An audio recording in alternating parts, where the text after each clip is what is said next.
으로 기도드립니다. 아멘. 우리 함께 받으실 하나님 말씀은 이사야 50장입니다. 이사야 50장 1절부터 11절까지 말씀 같이 살펴보겠습니다. 이사야 50장 1절부터 11절까지 말씀입니다. 구약 이사야 50장 1절부터 11절까지 말씀, 저와 여러분이 한 절씩 교독해서 읽도록 하겠습니다. 제가 먼저 읽겠습니다. 나 여호와가 이같이 이르노라. 내가 너희 어미를 내어보낸 이혼서가 어디 있느냐? 내가 어느 체주에게 너희를 팔았느냐? 오직 너희는 너희의 죄악을 인하여 팔렸고 너희 어미는 너희의 허물을 인하여 내어보냄을 입었느니라. 내가 왔어도 사람이 없었으며 내가 불러도 대답하는 자가 없었음은 어찌미뇨? 내 손이 어찌 짧아 구속하지 못하겠느냐? 내게 어찌 건질 능력이 없겠느냐? 보라, 내가 꾸짖은즉 바다가 마르며 하수가 광야가 될 것이며 거기 물이 없어졌으므로 어족이 갈아여 죽어 악취를 발하게 되느니라. 내가 흑암으로 하늘을 입히며 굵은 배로 덮느니라. 주 여호와께서 학자의 열을 내게 주사 나로 곰핍한 자를 말로 어떻게 도와줄 줄을 알게 하시고 아침마다 깨우치시되 나의 귀를 깨우치사 학자같이 알아듣게 하시도다. 주 여호와께서 나의 귀를 열으셨으므로 내가 거역지도 아니하며 뒤로 물러가지도 아니하며 나를 때리는 자들에게 내 등을 맡기며 나의 수염을 뽑는 자들에게 나의 뺨을 맡기며 수욕과 침뱉음을 피하려고 내 얼굴을 가리우지 아니하였느니라. 주 여호와께서 나를 도우심으로 내가 부끄러워 아니하고 내 얼굴을 부싯돌같이 굳게 하였은즉 내가 수치를 당치 아니할 줄 아노라. 나를 의롭다 하시는 이가 가까이 계시니 나와 다툴 자가 누구뇨? 나와 함께 설지어다. 나의 대적이 누구뇨? 내게 가까이 나아올지어다.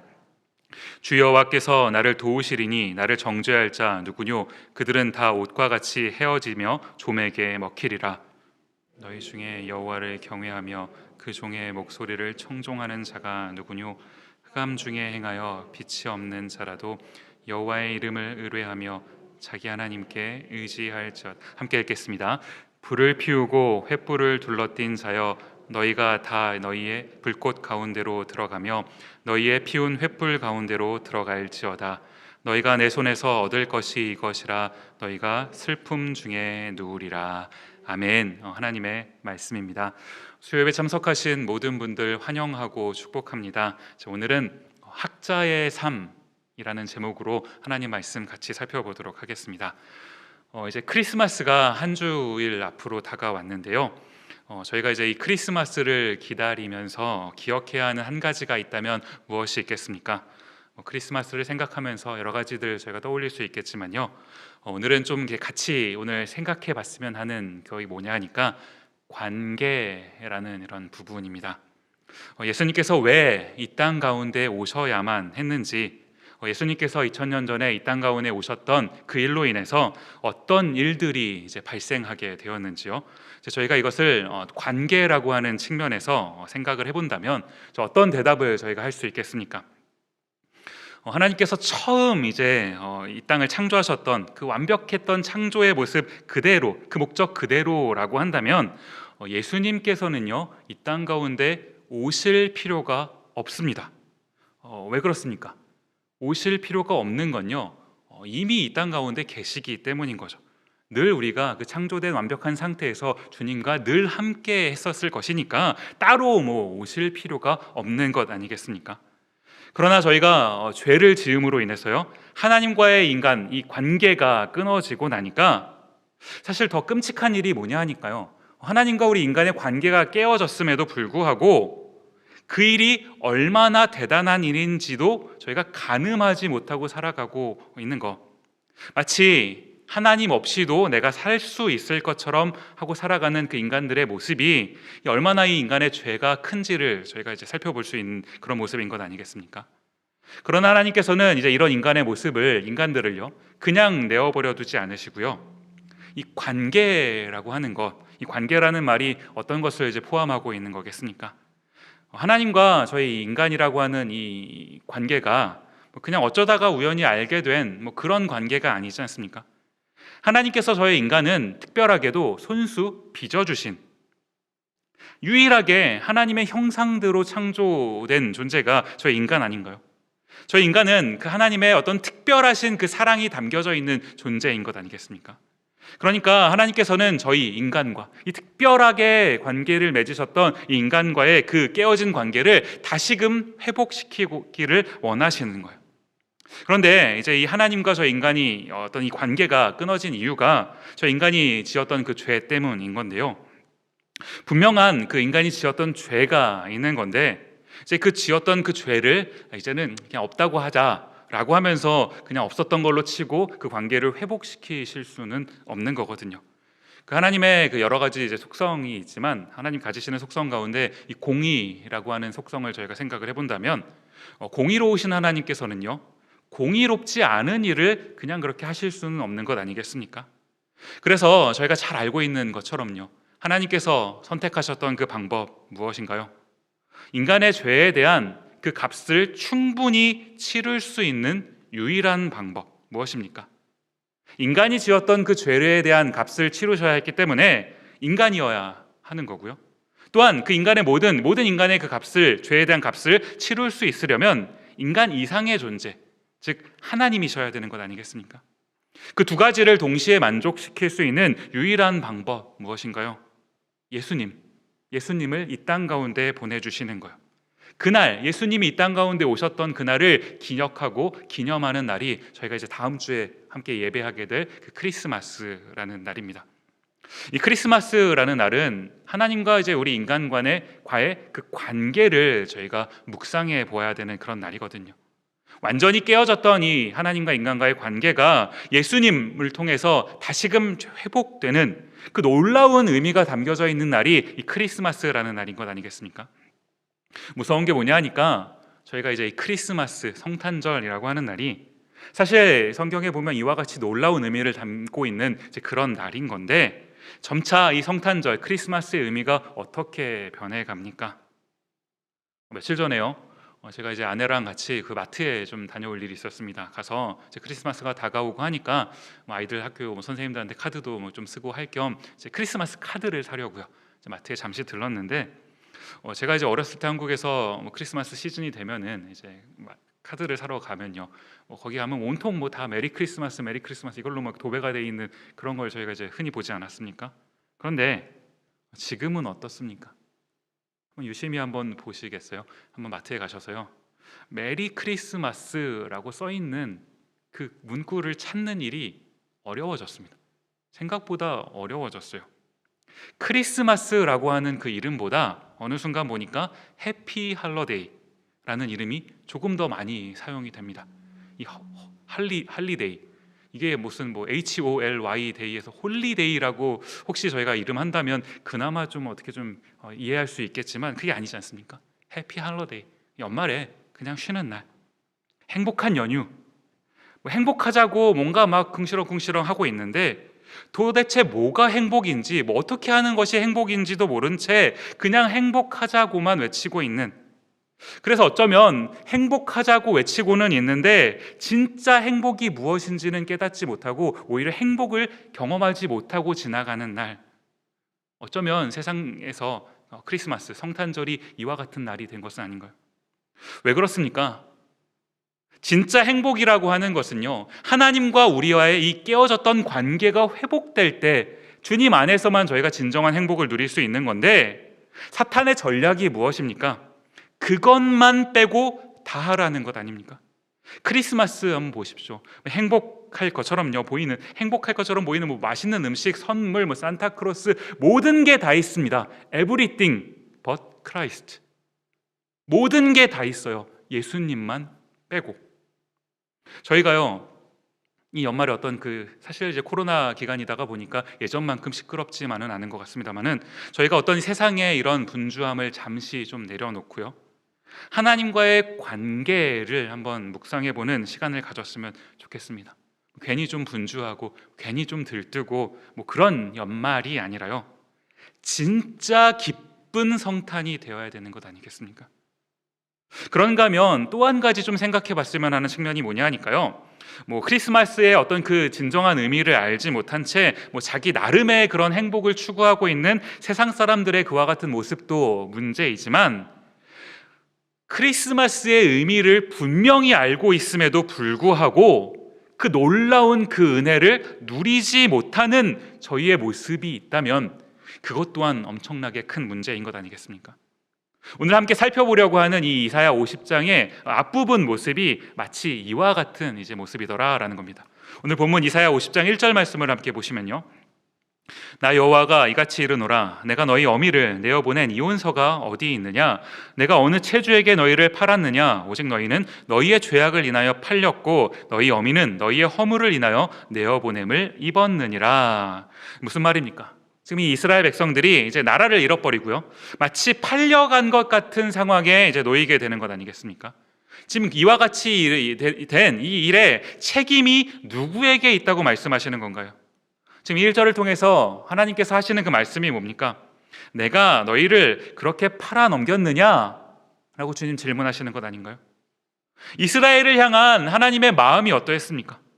구원이라고 하는요, 이 관계의 회복을 위해서 하나님께서 놀라운 일들을 이스라엘 백성들에게 베푸셨던 것 아닌가요? 이어지는 2절 말씀을 한번 보시면요. 내가 왔어도 사람이 없었으며 내가 불러도 대답하는 자가 없었으면 어찌미뇨? 내 손이 어찌 짧아 구속하지 못하겠느냐? 내게 어찌 건질 능력이 없겠느냐? 보라, 내가 꾸짖은즉 바다가 마르며 하수가 광야가 될 것이며 거기 물이 없어졌으므로 어족이 갈아여 죽어 악취를 발하게 되느니라. 중간 부분에 보시면 내가 꾸짖은즉 바다가 마르며 바다가 갈라지는 사건이요. 언뜻 저희가 떠오르는 이미지가 무엇입니까? 그 홍해바다 사건이 이제 떠오르는 것 아닌가? 하나님의 말씀으로 이제 바다가 갈라지는. 저희가 한번 그 이미지를 생각을 해보는 겁니다. 홍해 앞에 놓인 이스라엘 백성들이요. 이스라엘 백성들이 홍해 앞에 놓였습니다. 그들에게 선택할 수 있는 선택지가 있다면 무엇이 있을까요? 옆으로 갈 수도 없습니다. 사람이 많았죠. 많은 인원들이 좌우로 움직인다 한들 죽겠죠. 뒤돌아갈 수도 없습니다. 애국 군대가 쫓아오고 있으니까요.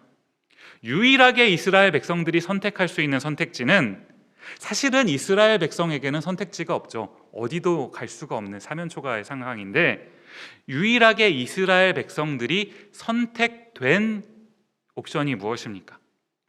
하나님께서 홍해라고 하는 그 바다를 갈라주셔서요, 그 길로 이스라엘 백성들이 인도함을 받는 것. 제가 왜 자꾸 수동태를 쓰냐니까, 이스라엘 백성들이 선택해서 그 길로 간 것이 아니라 선택되어서 그 길로 인도함을 받은 거잖아요.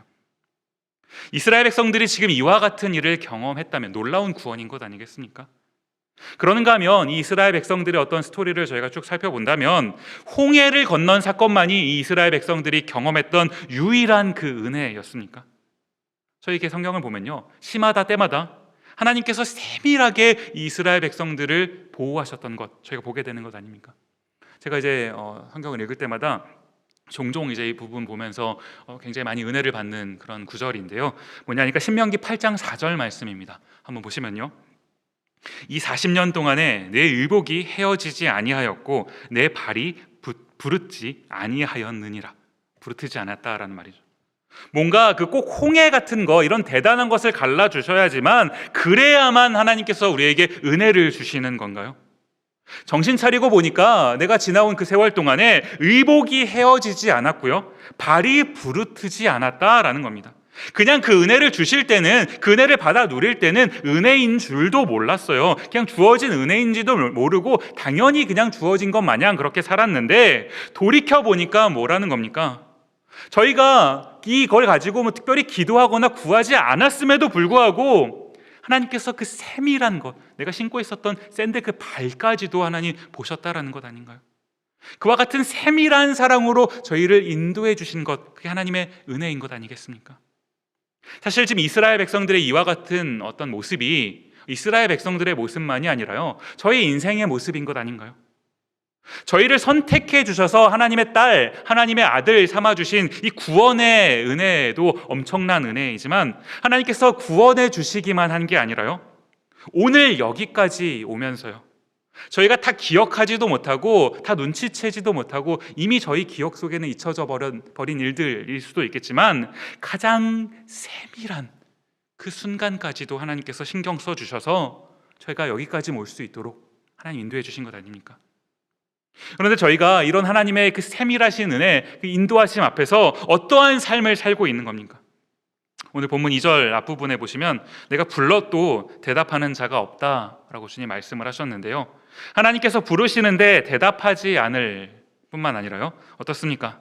지금 이 이사야 50장의 앞부분은 사실 지난주에 저희 함께 살펴봤었던 49장과 이제 연계해서 보아야 좀 이렇게 맥이 이어지는 그런 본문인데요, 저희가 49장 지난주에 살펴볼 때 꼭 기억했으면 좋겠다라고 말씀드렸던 그런 구절이 있는데, 오늘 이제 처음 오신 분들도 계시니까 좀 돌아가서 한번 보시면요, 저희 지난번 살펴봤었던 49장 14절 말씀을 먼저 보시면요, 오직 시온이 이르기를 여호와께서 나를 버리시며 주께서 나를 잊으셨다 하였거니와, 이 14절 말씀이 어떤 경우에서 본다면 저희의 현실, 저희의 상태인 것 아니겠습니까? 하나님께서 놀라운 은혜로 저희를 구원해 주셨고 시시때때로 엄청난 은혜로 저희를 인도하셨지만, 어려움을 만나면요, 조금 힘든 일을 만나면 하나님께서 나를 버리셨다고, 하나님이 나를 사랑하시지 않는다고 이런 감정, 어떤 이런 감정에 휩싸이면서요, 어떻게 되는 겁니까? 당장 저희가 다음 주에 크리스마스요, 예수님의 오심을 기억하는, 기념하는 그 크리스마스를 앞두고 있음에도 불구하고 하나님의 오심, 예수 그리스도의 오심이 저희 삶 가운데서 묵상이 되지가 않는 거예요. 하나님께서 이런 나를 구원해 주시겠다고요, 그 아들 예수 그리스도를 이 땅에 보내주시는 그 놀라운 일을 하셨음에도 불구하고 우리는 어떻습니까? 사실 우리는 그 은혜를 받았잖아요. 2000년 전에 이미 오셔서 십자가 사건을 저희는 이미 경험하고 그 은혜를 누린 것 아닙니까? 그것을 누렸음에도 불구하고 나는 하나님께 받은 게 없다고, 도대체 하나님은 나한테는 뭘 해주시는지 모르겠다고. 그런데 저희가 지난주 살펴봤던 이 49장 말씀이 이렇게 14절 말씀으로 끝나버렸다면 정말 절망적인 걸 텐데요, 15절이 이어서 나오는 것 아니겠습니까? 너무나 감사한데요, 49장 15절 말씀 보시면요, 여인이 어찌 그 젖 먹는 자식을 잊겠으며 자기 태에서 난 아들을 긍휼히 여기지 않겠느냐? 그들은 혹시 잊을지라도 나는 너를 잊지 아니할 것이라. 왜 하나님께서 저희를 중간에 보시면 긍휼히 여기겠다 하셨는데 왜 긍휼히 여기시는 겁니까? 저희가 긍휼히 여김을 받아야 하는 존재이기 때문 아닌가요? 이 긍휼히 여긴다, 뭔가 성경에 기록되어 있으니까 그럴싸한 표현 같지만 사실 이렇게 좀 보면 불쌍히 여긴다라는 말이잖아요. 예수님이 왜 저희를 불쌍히 여기십니까? 하나님 보시기에 저희가 불쌍한 상태 가운데 놓였기 때문에요. 근원적으로는 죄를 지었기 때문에, 죄 가운데 있기 때문에 불쌍한 가운데 있는 거고요. 그러는가 하면 그 죄로부터 구원해 주시는 놀라운 은혜를 베풀어 주셨음에도 불구하고 여전히 그 죄의 자리를 그리워하면서 하나님을 선택하기보다 죄를 선택하는 것을 즐거워하는 그 모습이 저희 모습이다가 보니까 불쌍한 상태에 놓인 것 아닌가요? 그런데 하나님께서 저희를 불쌍히 여기셔서요, 긍휼히 여기셔서 나는 너를 잊지 아니할 것이다 라고 말씀해 주시는 것, 이분이 우리 하나님이신 것 아닙니까? 이렇게 이제 3절까지의 말씀을 저희가 이렇게 쭉 살펴보고요, 오늘 본문 4절부터는요, 주전에 제가 이제 휴가 기간을 갖는 동안 목사님께서 이제 종의 노래라는 그런 말씀으로 이렇게 말씀을 전해주셨던 걸로 제가 들어 알고 있는데, 오늘 본문도 이사야서에 등장하고 있는 이 종의 노래 가운데 한 부분입니다. 이사야서를 이렇게 쭉 보시면 전체 이제 66장 가운데서 총 4번 이제 종의 노래가 이제 등장을 하게 되는데요. 먼저는 42장에 한번 등장을 하고요, 또 지난주에 살펴봤었던 49장에 또 한번 종의 노래가 등장을 하고, 오늘 본문인 50장에도 한 번 더 종의 노래라는 것이 등장합니다. 그리고 이제 52장과 53장을 이렇게 넘어가는 그 부분들 한 번 더 이제 종의 노래가 등장을 해서 총 4번 이제 종의 노래라는 것이 등장을 하게 되는데요. 지난주에도 제가 이것을 이제 소개해드리면서 잠시 언급하고 넘어갔었지만, 이 종의 노래라고 했을 때 이 종이라고 하는 것은요, 궁극적으로는 이 종은 예수 그리스도를 가리키는 이제 그런 어떤 이미지입니다. 그런가 하면 저희가 이 종에 대해서 살펴볼 때 이 종이 가지는 어떤 그 의무를 묵상하게 될 때는요, 그리스도께서 지셔야 하는 그 의무일 뿐만 아니라 그리스도를 따라 살아가기로 원하는 그 그리스도인들의 의무다라고 좀 넓게 해석을 해볼 수도 있다라고 저희가 살펴봤던 것 기억하실 겁니다. 오늘 본문을 함께 살펴볼 때도요, 이제 이런 관점으로 이 종의 노래가 가지고 있는 의미가 무엇인지를 좀 같이 살펴봤으면 좋겠는데요. 4절 말씀입니다. 50장 4절이요. 주 여호와께서 학자의 혀를 내게 주사 나로 곤핍한 자를 말로 어떻게 도와줄 줄을 알게 하시고 아침마다 깨우치시되 나의 귀를 깨우치사 학자같이 알아듣게 하시도다. 여기 보시면 주 여호와께서 학자의 혀를 내게 주셨다, 나에게 주셨다라고 말씀하셨는데, 지금 여기서 말하고 있는 이 나라고 하는 존재가 방금 제가 설명해 드린 것처럼 이 종의 노래잖아요. 종을 의미하는 것인데, 이 종은 궁극적으로는 예수 그리스도를 가리키는 것, 그렇지만 또한 이 종을 좀 넓게 해석을 해본다면 이 사명을 함께 지고 가야 되는 우리 그리스도인들이라고도 저희가 한번 적용을 해볼 수 있을 것 같아요. 그럼 우리가 내가 어떻게 살아가야 되는지도 여기서 발견할 수 있을 것인데요. 중간에 보시면 곤핍한 자라는 표현이 등장을 합니다. 굉장히 발음부터가 어려운데 곤핍한 자라는 표현이 등장을 하는데요. 이 곤핍한 자라는 말이 무엇입니까? 지금 이 이스라엘 백성들이 처한 그 상태를 묘사하는 말이거든요. 하나님의 백성들인데, 하나님께 구원을 받은 그런 백성들인데 마치 하나님이 안 계신 것처럼 살아갑니다. 하나님이 나를 버리셨다고, 나에게 응답하지 않으신다고, 그 은혜에 대해서, 하나님 베풀어 주셨던 구원의 놀라운 은혜에 대해서 감사로 반응하기보다 그 은혜를 잊어버리고요, 은혜를 잊어버리면 어떤 반응이 나옵니까? 불평과 불만이 나오게 되는 것이죠. 이들을 어떻게 도와줄지를 알게 해주셨다라는 것 아닙니까? 왜 그렇습니까? 아침마다 어떻게 그러냐 하니까요, 아침마다 깨우친다, 학자같이 알아듣게 하신다라고 기록을 하고 있어요. 무슨 말이냐 이렇게 좀 고민을 해보다 보니까요, 먼저 그 예수님의 그 생애가 떠오르게 되더라고요. 이 아침마다 나를 깨우치셨다라는 거는요, 어떤 그 상징적인 의미인 것 같습니다. 실제로 예수님의 그 공생의 사역을 이렇게 가만히 보시면 아침마다요, 이른 아침마다, 또 밤마다, 시마다 때마다 그 공생의 사역, 그 바쁘신 와중에서도 예수님은 늘 이제 하나님과 독대하시는 시간, 하나님과 관계를 맺으시는 그런 시간을 따로 가지셨던 것 아닙니까? 그러면서 그때마다 하나님의 뜻을 구하는 거예요. 사실 이게 곱씹어 보면 굉장한 의미를 지닌 표현인 거거든요. 왜 그렇습니까? 예수님은 하나님이신 것 아닙니까? 그냥 스스로 어떤 일을 하셔도 하나님이신 예수님이시기 때문에 하나님의 일이에요. 예수님 하나님이시니까요. 그러나 한 번도 예수님은 스스로 어떤 일을 하시는 것이 아니라 오직 하나님의 뜻을 구하시면서 그 뜻대로 살아내기를 늘 기도하시고 그 삶을 사셨던 것 아닌가요?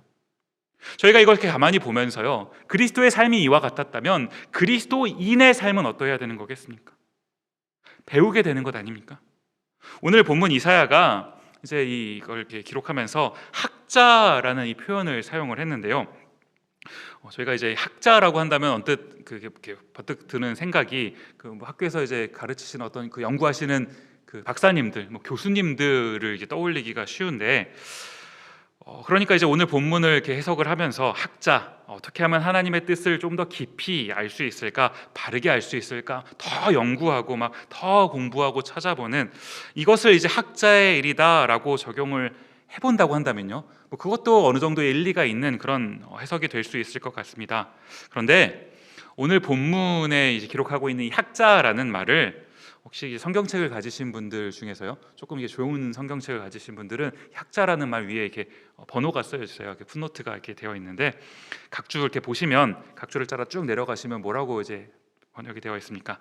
학자라고 번역된 이 말을 제자라고 번역할 수도 있다라고 이렇게 되어 있는 것 아닙니까? 학자라는 말과 제자라는 말의 어떤 가지고 있는 그 의미의 차이가 무엇인가요? 저희가 지금 2021년을 살아가고 있는 지금의 어떤 시각으로 이것을 이렇게 바라보면 안 되고요, 당시의 상황 속에서 이 학자와 제자의 어떤 의미를 저희가 해석을 해보아야 되는 건데요, 지금으로 한번 보자면 어떤 그 학자가 있는데, 이제 학자, 내가 공부를 하는 어떤 그 박사과정 혹은 뭐 박사님인데, 선생님, 나의 어떤 선생님 혹은 다른 어떤 학자가 연구해 놓은 그것을 그대로 이제 공부를 해가지고요, 그대로 가지고 와서 내 논문에 그것을 토시 하나 안 틀리게 그대로 이렇게 쓰면은 어떻게 됩니까? 표절리즘이라고 하죠. 프레저리즘이라고 영어로 되는데 저는 항상 볼 때마다 표절리즘인 것 같은데, 표절에 걸리게 되는 것 아니겠습니까? 최근에 요즘의 학자는 했던 거 그대로 하면 안 되고 새로운 것을 연구해서 이것을 이제 발표해야 되는 것 아니겠습니까? 그러나 당시에는요, 성경 당시에는 그렇지 않더라라는 거예요. 그래서 이 학자라고 저희가 이것을 보아도 좋지만 제자라고 해석하는 것도 참 의미가 있는 건데요. 제자라는 게 무엇입니까? 선생님이 계시고 제자가 있는데 제자가 선생님의 가르침은 상관없이 내 마음대로 하는 것은 제자가 아닌 거죠. 선생님께서 가르쳐 주신, 선생님께서 말씀해 주신 그대로를 살아내는 사람, 그것이 제자라는 말이 가지는 의미인 것 아닌가요? 예수님께서 학자의 혀, 즉 제자의 혀를 가지고 말씀을 하셨다라는 것은요, 저희가 이런 관점으로 해석을 해본다면 이게 뭘 의미하는 겁니까? 하나님의 말씀을 내가 가감하는 게 아니라 선생님이라고 말씀드리기 참 애매하지만 하나님께서 하셨던 그 말씀을 제자의 혀를 가지고 있는 그대로, 받은 그대로 전달하는 역할을 감당하셨다라는 거예요. 어떤 본인의 생각을 집어넣으신 것이 아니라 있는 그대로, 이것을 위해서 예수님께서 하셨던 거 뭡니까? 아침마다, 시마다 때마다 하나님과의 독대하는 그 시간을 가지셨던 것 아닌가요? 똑같은 이 학자의 삶을 살아가야 되는 저희는요, 제가 오늘 사실 설교의 제목을 여기서 이제 좀 가지고 왔는데요, 학자의 삶이라는 게 무엇이겠습니까? 매일매일 공부하고 연구하고 이것이 학자의 삶이 아니라요, 물론 그것도 중요한 일이지만 더욱 중요한 것은 학자의 삶, 다른 말로 제자의 삶이요, 하나님께서 저에게 말씀하신 그 말씀 그대로의 삶을 살아가려고 발버둥치는 거, 이를 위해서 저에게 필요한 것이 무엇입니까? 예수님께서도 이 학자의 삶을 위해서 하나님과 둘만의 시간을 가지셨다라고 한다면 저희에게도 하나님과 내가 독대할 수 있는 그런 시간이 필요한 것 아닌가요? 왜 그렇습니까? 하나님의 말씀을 묵상하지 않는다면, 그 안에 무엇이라고 기록됐는지 저희가 살펴보지 않는다면요, 하나님의 말씀대로 살아가는 것이 아니라 하나님의 말씀과 상관없이 내 방식대로 살아가게 되는 거니까요. 저희가 오늘 예배를 마치고 돌아가실 때 다른 어떤 거 다 잊으시더라도요, 이 학자의 삶이라고 하는 이 한마디 말을 기억하시고 돌아가셨으면 좋겠어요.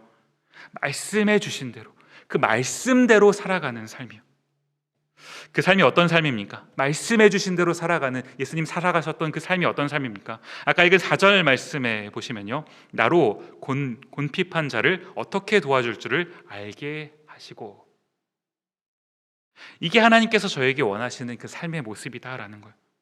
학자가 되어서 조금 더 나은 그런 삶을 살게 되어서 나 잘 먹고 잘 사는 그런 삶을 살아가는 것이 아니라 제자가 되어서요, 하나님의 말씀대로 살아가면서 곤핍한 자, 개역 개정에 보니까 곤고한 자라고 번역을 했는데, 그 곤고한 자를 어떻게 도와줄지를 고민하고 살아가는 삶이요.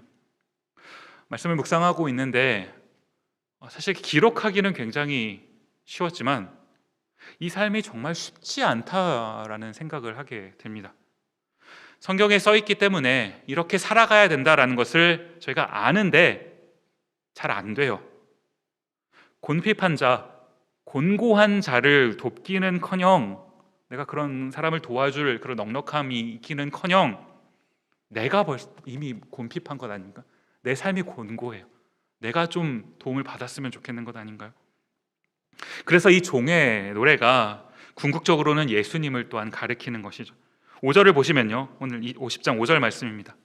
주 여호와께서 나의 귀를 열으셨으므로 내가 거역지도 아니하며 뒤로 물러가지도 아니하며. 이 종은 어떻습니까? 하나님의 말씀을 듣고 그 말씀대로 살아가는데요, 거역하지도 않고요, 뒤로 물러가지도 않습니다. 무슨 말입니까? 하나님의 말씀대로 끝까지 순종하는 그런 종이다라는 것 아닌가요? 예수님께서 이와 같은 순종으로 저희를 도우시는 것 아닙니까?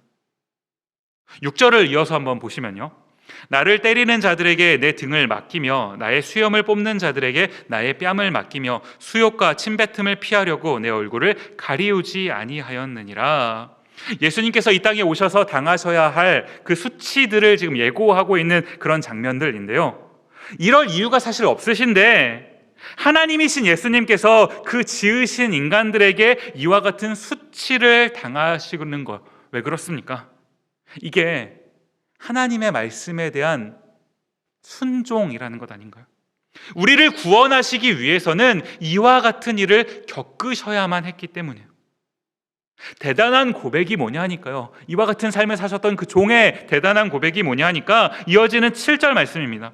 주 여호와께서 나를 도우심으로 내가 부끄러워 아니하고 내 얼굴을 부싯돌같이 굳게 하였은즉 내가 수치를 당치 아니할 줄 아노라. 내가 부끄러워 아니하고 내가 수치를 당치 아니한다. 아니거든요. 분명히 수치스러운 상황이고 분명히 부끄러운 가운데 놓여진 그런 상황 아닙니까? 그런데 분명히 부끄러움이고 분명히 수치스러운 일인데, 그러나 그 모든 일들이 부끄럽지도 않고 수치스럽지도 않다라고 말씀하시는 거예요. 왜 그렇습니까? 방금 읽었던 7절 가장 앞부분에 보시면요, 주 여호와께서 나를 도우심으로. 지금 이 종이 바라보는 것은 무엇입니까? 내가 있는 어떤 부끄러움, 수치스러움, 어떤 불만스럽고 불평이 나오는 이와 같은 좀 만족스럽지 않은 어떤 모습들, 그런 것을 바라보고 있나요? 아니요. 그 모든 상황을 바라보는 것이 아니라 그런 모든 상황 가운데서도 나를 도우시는 주 여호와 하나님을 이 종은 바라보고 있는 것 아닙니까? 주께서 나를 도우심으로, 이거 하나면, 주께서 나를 도우심으로 이 사실을 하나를 믿는다면 부끄러운 상황 가운데 있을지라도 부끄럽지 않은 거고요, 수치스러운 일을 만났을지라도 수치스럽지 않은 거고요, 고난을 만났을지라도 고난이 아닌 거고요. 지금 이 종이 하는 고백이 저희의 고백이기도 해야 되는 것 아닌가요? 주께서 나를 도우심으로, 주께서 여러분을 도우심으로, 때로 저희가 어떤 상황 가운데 놓이게 되더라도, 때로 어려움 가운데 처하게 되더라도 그 어려움이 되지 않는 거예요. 9절 말씀을 보시면요, 주 여호와께서 나를 도우시리니 나를 정죄할 자 누구뇨? 그들은 다 옷과 같이 헤어지며 좀에게 먹히리라. 하나님께서 이제 나를 도우시면 나를 이제 괴롭혔던 것들을 주님께서 이제 물리쳐 주시고 해결해 주시는 것 아닙니까? 그런데 지금 이 9절을 이렇게 가만히 읽어보면요, 하나님께서 어떤 문제를 해결해 주시는데 그 해결해 주시는 방식이 좀 독특해요. 옷처럼 헤어지며 좀에게 먹히리라. 무슨 말입니까? 어떤 그런 어려움들이 옷처럼 헤어질 것이고 좀에게 먹힐 것이, 해결은 될 것인데, 옷이 헤어질 때요, 사실 저는 좀 나이가 연소해서 그런지 옷이 해질 때까지 입어본 기억이 별로 없는 것 같아요. 얼마 전에 청바지 하나가 좀 빵꾸가 나서 이게 버리긴 했습니다만, 옷이라는 게 단번에 해집니까? 아니죠. 엄청나게 오랜 시간이 필요한 것 아닌가요? 좀 먹는다라는 게 뭔지 잘 모르겠는데요, 근데 이 좀을 먹는다라는 게 이게 단번에 일어나는 일인가요? 오랜 시간이 있어야 이제 좀이 먹는 것 아닙니까? 조금씩이요. 이게 참 특별한 방식인 것 아닌가요? 기왕 하나님께서 어떤 것을 해결해 주시려고 한다면 좀 단번에 그냥 확 하고 해결해 주시면 속 시원할 텐데 왜 이렇게 좀 찔끔찔끔 하시는 겁니까? 제가 말씀을 이 부분 묵상을 하다가요, 문득 그 홍해 사건을 다시 한번 좀 떠올려 보는 겁니다. 아까 전에도 홍해를 좀 이렇게 묵상을 하다가 보니까요, 하나님께서 이스라엘 백성들에게 이제 홍해를 갈라 주실 때 어떻게 이 홍해 바다를 갈라 주셨는지를 다 기억하시는 것 아닌가요? 출애굽기로 가셔서요, 출애굽기 14장 21절 말씀을 다시 한번 보시면요, 모세가 바다 위로 손을 내엄인데 여호와께서 큰 동풍으로 밤새도록 바닷물을 물러가게 하시니 물이 갈라져 바다가 마른 땅이 된지라. 홍해가 어떻게 갈라졌다고요? 밤새도록 동풍이 불었다라고 기록하고 있습니다. 이 동풍이라고 하는 것은요, 동쪽에서 불어오는 바람을 의미하는 것 아니겠습니까? 지금 그 이스라엘 백성들이 이집트에서 이제 막 나왔죠. 홍해 바다가 있습니다. 대충 지도 다 아시니까요, 머릿속으로 한번 그 그림을 그려보시면 지금 이스라엘 백성들이 서쪽에 서 있고 동쪽에 홍해 바다가 있고요, 동풍이 부는 겁니다. 동풍으로 인해서 홍해 바다가 갈라졌다고 한다면요, 게다가 성경이 한 번 더 강조해서 언급하죠. 밤새도록이라고 했어요. 밤새도록 하나님이 홍해를 가르시기를 시작하세요. 어디서부터요? 동쪽부터요. 동풍을 일으키셔서 동쪽부터 홍해 바다가 점차 말라가기 시작합니다. 갈라지기 시작을 해요. 무슨 말입니까? 이스라엘 입장에서는요, 아무 일도 일어나지 않는 것 같은 상황이에요. 서쪽에 있는 이스라엘 백성들이 보기에는 아무 일도 일어나지 않아요. 마지막까지 어떤 일이 일어날지 알지 못합니다. 마치 하나님께서 아무 일도 안 하고 계신 것처럼. 그러나 밤새도록 하나님께서 하신 그 일, 마지막에 어떻게 됩니까? 동쪽으로부터 갈라지는 물이 이제 가장 마지막 서쪽, 가장 마지막 파트의 그 홍해가 갈라지는 그 순간 이스라엘 백성들이 뭘 경험하게 되나요? 완전히 열려져 있는 홍해 바다를 보게 되는 것 아닙니까? 하나님은요, 때로 저희가 예상하는 그런 타이밍과 다르게 일하시는 것 같습니다. 그럴 땐 저희는 하나님이 일하시지 않는 것 같죠. 나를 버리신 것 같고. 그러나 그 타이밍은요, 틀린 타이밍이 아니고요, 다른 타이밍인 거죠. 나와 다른 타이밍. 그런데 완벽한 타이밍이요. 저희가 이런 하나님의 어떤 일하심 앞에 선택할 수 있는 그 선택지는 두 가지인 것 아니겠습니까? 오늘 본문 마지막 부분인데요, 이사야 50장 10절 말씀을 보시면요, 너희 중에 여호와를 경외하며 그 종의 목소리를 청종하는 자가 누구뇨? 흑암 중에 행하여 빛이 없는 자라도, 그 다음 보시면 여호와의 이름을 의뢰하며 자기 하나님께 의지할지어다. 하나님을 의지하고 살아가는 삶을 선택하거나, 혹은 어떻습니까? 마지막 11절 말씀인데, 이 11절 말씀을요, 제가 특별히 좀 메시지 성경이라고, 유진 피터슨이 쓰신 이 메시지 성경이라는 책으로 좀 가지고 왔어요. 이게 좀 의미를 더 분명하게 드러내기 때문에 이것을 좀 가지고 왔는데요, 화면을 보시고 제가 한번 읽어드리도록 하겠습니다. 너희가 계속 말썽을 피우고 불장난을 하면 결국 어떻게 될지 두고 보아라. 불을 피우고 사람들을 충동질하고 불꽃을 키워보아라. 내가 서서 가만히 지켜만 보고 있으리라 생각지 마라. 나는 너희를 그 불구덩이 속으로 밀어 넣을 것이다. 하나님을 의지하거나 아니면 하나님을 의지하지 않고 계속 내 마음대로 어떤 불장난을 하다가 그 불 속으로 하나님께서 우리를 밀어 넣어 버리시게 되거나요. 저희가 어떤 삶을 살아야 되겠습니까? 하나님을 온전히 의지하는 삶, 학자의 삶이요, 제자의 삶, 주님 말씀하신 그대로 그 말씀을 믿으며 살아가는 저 여러분 모두가 되었으면 좋겠습니다. 저 아까 전에 함께 고백했던 찬양 다시 한번 좀 찬양했으면 좋겠는데요, 정결한 마음 주시옵소서라는 굉장히 오래된 저희 찬양이죠. 모두 아실 거라고 생각을 합니다. 이 찬양의 가사가 저희 기도의 제목이 되었으면 좋겠어요. 정결한 마음이요, 정결한 마음. 어떠한 것이 정결한 마음입니까? 저희에게는 정결함이라는 것 없거든요. 선한 것이 저희에게는 아무것도 없습니다. 정결은 우리에게서 나오는 것이 아니라 하나님께로부터 오는 것 아닙니까? 하나님의 말씀대로, 하나님의 뜻대로 살아가는 것, 그것이 정결입니다. 세상이 혼란스럽습니다. 굉장히 정신없고요. 세상의 가치로 자꾸 우리를 끌어갈 때 이 땅에 오신 그리스도를 생각하는 것, 그게 정결 아닙니까?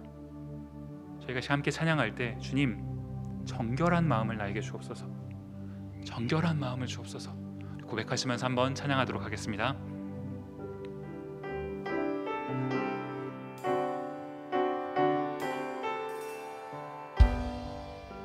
함께 고백하면서 찬양합니다. 정결한 마음 주시옵소서, 정결한 마음 주시옵소서.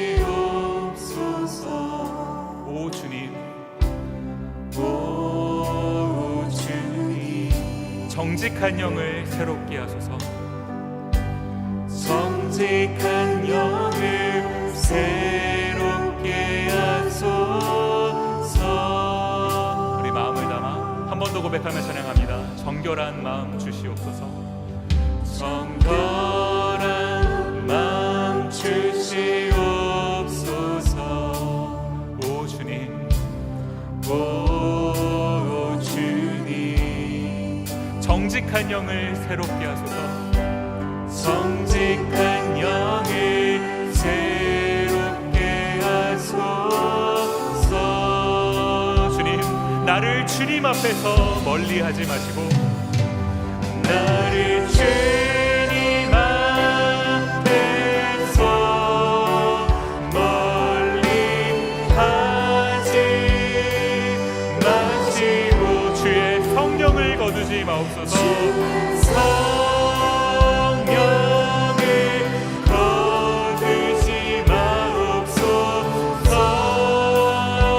그 구원의 기쁨 다시 회복시키시고, 그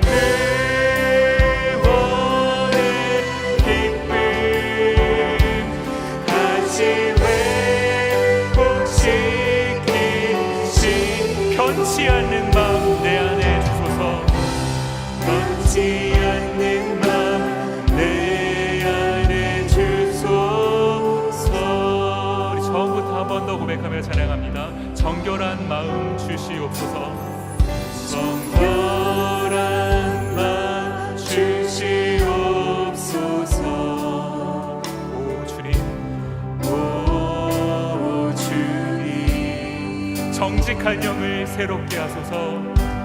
정직한 영을 새롭게 하소서. 마지막으로 한 번 더 고백하며 찬양할까요? 정결한 마음 주시옵소서. 정결한 마음 주시옵소서. 오 주님, 오 주님. 정직한 영을 새롭게 하소서.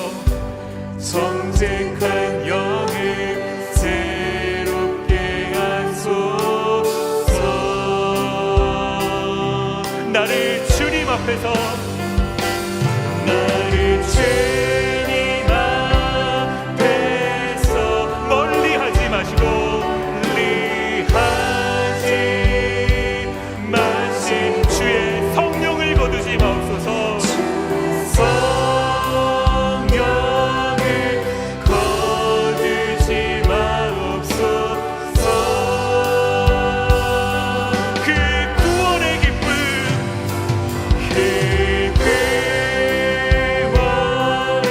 다시 회복시키시고, 다시 회복시 주님 변치 않는 마음 내 안에 주소서. 변치 않는 마음 내 안에 주소서. 한 주를 보면서 잠시 같이 기도하도록 하겠습니다. 주님, 크리스마스를 앞두고 살아가고 있습니다. 그 크리스마스의 의미가 무엇인지를 다시 한번 되새겨 보길 원합니다. 하나님, 관계라고 하는 한 단어를 저희가 곱씹어 봅니다. 주님, 깨어졌던 관계, 그 관계를 주님 다시금 회복시키시기 위해서 주님께서는 놀라운 값을 치르셨습니다. 그것을 기억하는 날이 크리스마스인데, 저희가 그 크리스마스를 앞두고 이 관계를 얼마나 기억하고 있는지, 얼마나 다시금 생각해보고 있는지 주님 돌아봅니다. 주님, 우리를 구원해 주신 주님, 구원해 주셨을 뿐만 아니라 우리의 삶의 모든 순간순간마다 우리가 채 구하지 않았던 것까지도 세밀하게 인도하셨던 주님, 그 주님을 우리의 주님으로 모시고 살아가는, 저희가 그러한 삶을 살아가는데 저희가 정말로 그러한 삶을 온전하게 살아가고 있는지 저의 삶을 돌아봅니다. 주님, 학자의 삶을 살아가게 하옵소서. 제자의 삶을 살아가게 하옵소서. 세상의 어떠한 그 소리에 흔들리는 삶을 살아가는 것이 아니라 오직 주님의 말씀대로 주님의 인도하심을 받아 살아가는 그러한 삶 살아가게 하여 주시옵소서. 오늘 말씀을 기억하시면서 이 기도 제목을 가지고 한번 같이 기도하는 시간 가졌으면 좋겠습니다. 함께 기도하겠습니다. 고마우신 아버지 하나님, 저희가 주님 이 세상 살아가고 있는데 하나님, 어떠한 모습으로 세상을 살아가고 있습니까? 아버지 하나님, 구원받은 주님의 백성답게 살아가고 있습니까? 아니면 주님, 우리를 구원하시기 위해서 놀라운 값을 치르셨는데 그 구원의 은혜를 기억하면서도 아버지 하나님, 그 구원을 받았음에도 불구하고 여전히 아버지 하나님 죄 가운데 살아가고 있는 그런 모습으로 저희가 살아가고 있습니까? 아버지 하나님, 저희가 학자의 삶을 살아가길 원합니다. 제자의 삶을 살아가길 원합니다. 아버지 하나님, 하나님의 말씀을 믿고 아버지 하나님의 말씀의 인도함을 받아서 그렇게 살아갈 수 있는 그런 삶을 살게 하여 주시옵소서. 존귀하신 주님, 세상의 어떤 그런 소리들에 흔들리는 것이 아니라 아버지 하나님, 어려움을 만났다고 해서 그 어려움 가운데서 휘청하는 것이 아니라 아버지 하나님, 우리 인도하실 주님, 끝까지 우리를 아버지 하나님 지켜주시고 아버지 하나님, 우리를 보호해 주실 그 주님, 그 주님의 인도하심을 믿으며 살아갈 수 있는 저희 모두가 되게 하여 주시옵소서. 존귀하신 주여, 은혜를 베풀어 주시옵소서. 한 번 더 같이 기도하기를 원합니다. 이번에는 특별히 다음 주에 있을 저희 크리스마스를 기억하면서요, 또 크리스마스 예배를 준비하면서 함께 지금 준비하고 있는 또 우리 다음 세대들을 위해서 기도했으면 좋겠어요. 다음 세대들이 주님, 하나님을 온전히 섬기는, 예수 그리스도를 온전히 믿는 그 제자의 삶을 살아가는 주님 다음 세대가 되기를 원합니다. 주님, 저희 에덴교회 다음 세대들을 기억하여 주시옵소서. 주님, 은혜로 함께하여 주시옵소서. 우리 에덴의 다음 세대를 기억하면서 한 번 더 같이 기도하는 시간 가졌으면 좋겠습니다. 함께 기도하겠습니다. 존귀하신 주님, 에덴의 다음 세대들을 위해서 기도합니다. 주님, 저에게 주님 너무나 사랑스러운 이런 자녀들을 허락해 주셨는데, 아버지 하나님, 저희가 이 자녀들을 위해서 어떠한 일들을 감당하고 있습니까? 아버지 하나님, 저희가 이 자녀들을 위해서 기도합니다. 이 다음 세대들이 아버지 하나님 다른 세대들이 되는 것이 아니라 아버지 하나님 제자의 삶을 살아가는 다음 세대들이 되게 하여 주시옵소서. 존귀하신 주님께서 이들 가운데 함께하여 주셔서 아버지 하나님, 예수 그리스도께서 이들의 삶 가운데 하나님 좌정하여 주셔서 온전한 왕이 되어주시고 온전한 구원자가 되어주실 뿐만 아니라 이들의 삶을 인도하시는 주님 인도자가 되어주셔서 아버지 하나님, 어려운 세상 가운데 살아가고 있지만, 혼미한 그런 세상 가운데 살아가고 있지만, 그러나 우리 에덴의 다음 세대들이 그 세상 가운데서 아버지 하나님 왕 되신 주님, 우리의 인도자가 되시는 그 주님을 바라보면서 주님의 인도함을 받아 살아가는 그런 다음 세대를 되게 하여 주시옵소서. 아버지 하나님, 먼저 이 은혜를 받아 누린 우리가 아버지 하나님 이와 같은 일에 저희의 하나님 삶과 저희의 하나님 모든 것들을 아버지 하나님 내어놓을 수 있는 그런 삶 살아갈 수 있게 하여 주시옵소서. 하나님 기억하여 주시고 은혜를 베풀어 주시옵소서. 고마우신 아버지 하나님, 감사합니다. 함께 모여 주님을 예배할 수 있는 그런 기회를 주심에 감사합니다. 크리스마스를 이제 일주일 앞으로 남겨놓고 있습니다. 주님의 오셨던 그 사건의 의미가 무엇인지를 기억하게 하여 주옵소서. 주님, 크리스마스, 성탄, 예수님, 이런 이름들을 들을 때 아버지 하나님, 우리 마음 가운데 얼마나 그 감격이 찾아오는지 생각해 보게 됩니다.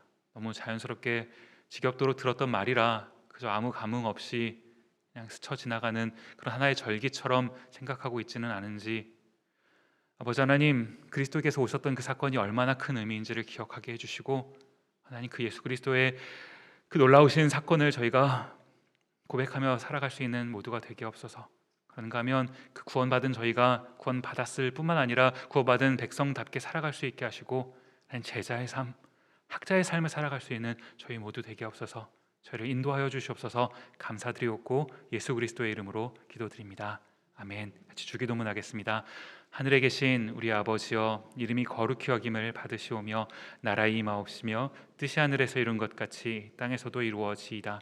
오늘날 우리에게 일용할 양식을 주옵시고, 우리가 우리에게 죄 지은 자를 사하여 준 것 같이 우리 죄를 사하여 주옵시고, 우리를 시험에 들게 하지 마옵시고 다만 악에서 구하옵소서. 대개 나라와 권세와 영광이 아버지께 영원히 있사옵나이다. 아멘.